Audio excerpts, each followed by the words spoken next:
Fast and Furious.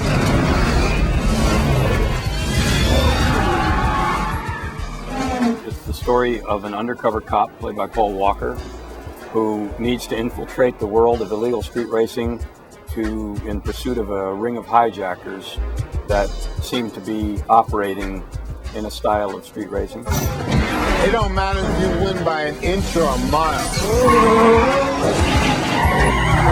In the course of that, not only falls in love with speed and the world of street racing, but with the beautiful Jordana Brewster. You definitely need a shower.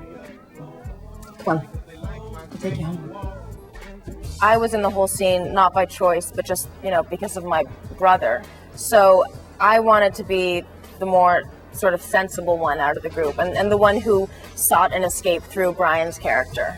Just she thought, he was a different guy than all these testosterone-filled males that were around with him that she grew up with. How did the boys treat you and Michelle? I think the boys knew not to mess with Michelle because when they gave it to her, she gave it back pretty well. She always had comebacks. On cue. People right now are like, ew, I can't believe she did that. Whereas I freeze up when I'm put on the spot, so if someone would say something smart to me, I'd be like, what?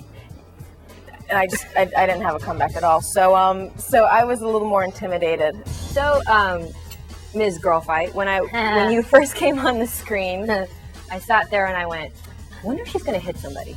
I'm always hurting somebody in a movie. I wonder why. And then, sure enough, well, I'm young. I have a lot of energy to exert. I might as well do it now. I'll save all of the conservative stuff for when I get older. One of the things I love is that you can go through production as engaged as possible in the character and be aloof almost to what the whole CGI thing will result in.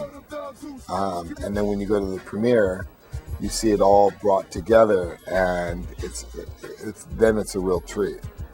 Like when I saw The Fast and the Furious, I spent 40% of the time just stomping my feet and clapping my hands, just so amped up and so excited about the adrenaline. Really, when it's put together, really, it's got to give you a rush.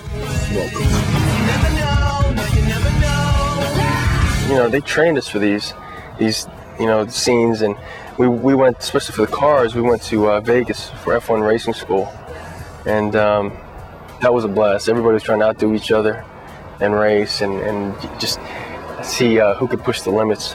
When we did that, the climax of the film, where I actually jumped from the Supra to the semi-truck, I was actually on that semi-truck. We were actually blasting down the highway, at 80 miles an hour, just basically holding on for dear life. We had a safety rig, a safety harness, but that's not going to stop your head from hitting the asphalt. There's just no way around it. And no, that definitely adds the intensity level. And I love doing action. I love it. It's so much fun.